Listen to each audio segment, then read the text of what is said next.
Extreme heat can dry out your soil, stress out your plants, and leave you watering constantly. Here's a few ways you can keep your vegetable garden healthy while conserving water. I live in the Okanagan where it gets extremely hot in the summer. Today it's supposed to be up to 39 degrees Celsius, which is 101. So conserving water is very important for us in the Okanagan, as we are also in a stage 3 water restriction. So we have to try and limit our water consumption as much as we can and where we can. The first thing I like to do to conserve water would be straw. Straw helps reduce the evaporation on the soil up to 50% because the straw covers the soil, blocking the sun from accessing the soil from drying it out, and it helps conserve the water in the containers instead of having it evaporate into the air. I went to the feed store the other day and I picked up this fine farm straw, and all I like to do is I just place it right on top of the soil about 1 or 2 inches, and this just helps with evaporation and keeping the water where we want it to be.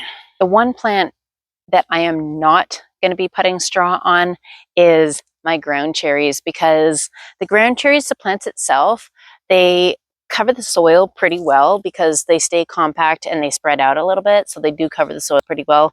I cannot imagine trying to look for ground cherries when I have the soil covered in straw, and so that is the one plant that I am not going to be putting straw on, because I would find the ground cherries nearly impossible to find.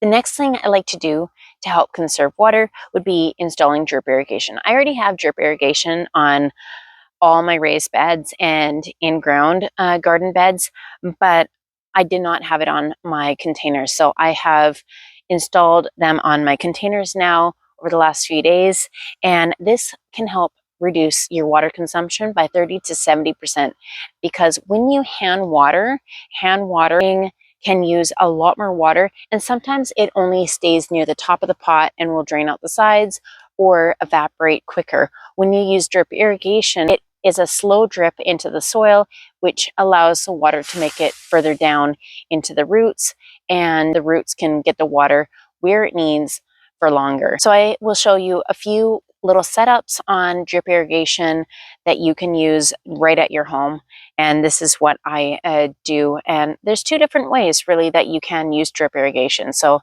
this is the first way. First, I'd like to start with a good water timer. A good water timer not only can save you time, can save you money on the amount of water that you're using, and it gives you the peace of mind knowing that your plants are getting the amount of water when they need it and how much they need it, because consistent watering is very important for your plants and can prevent some plant diseases as well. So the water timers that I like to use, this one is a manual water timer, and then we have the digital Rainbird water timer. I really like the Rainbird timer. I've been using it for several years because it is automatic. You can set how many run days you want it, how many times a day you want it, for how long you need to water. And if you need to cancel watering because of rain, you can do that, as well as you can hit water now if you need to water a little extra. So the manual timer is the one that I have set up with my pot drip irrigation. The digital one I have set up with all my raised beds. So with this one, I have 2 different systems. I have this one for my pots, and then the hose is for my garden bed in ground in the back. So with this, I have a little converter piece that converts from a hose function into your main line, which is a 1/2 inch distribution line there, and that leads right over here to this 1/4 inch solid line.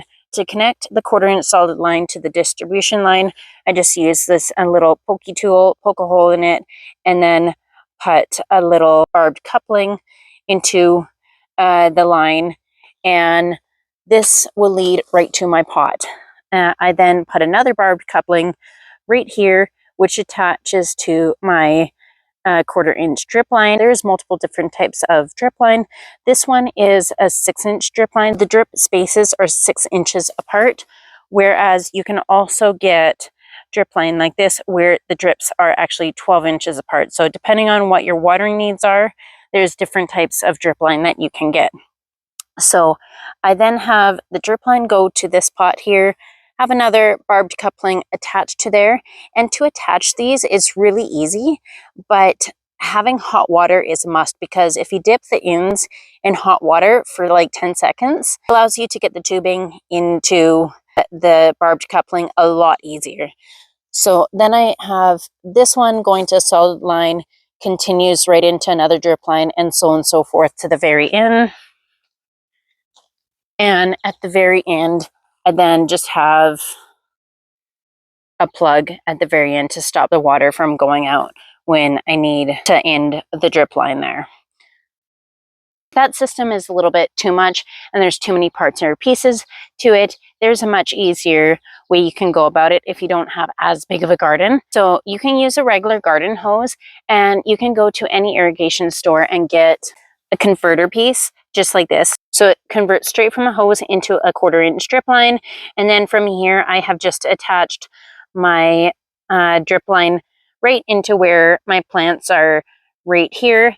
And I have then led it all the way over here, used another coupling to attach it to a solid line, and I ran the solid line over the walkway to my tomato garden, and then I have it attached to another coupling and ran the drip line all the way around so it's going to every plant. And then at the end, I just put another stop right there. So this system is super easy to set up, and it only took me a few minutes to get all connected together. Well, there you go. There is a few options to keep your vegetable garden staying nice and healthy while conserving water during extreme heat. If you find this video helpful and would like to see more gardening videos like this, please hit the like button, hit subscribe, and we'll see you on the next one. And like always, thank you for watching.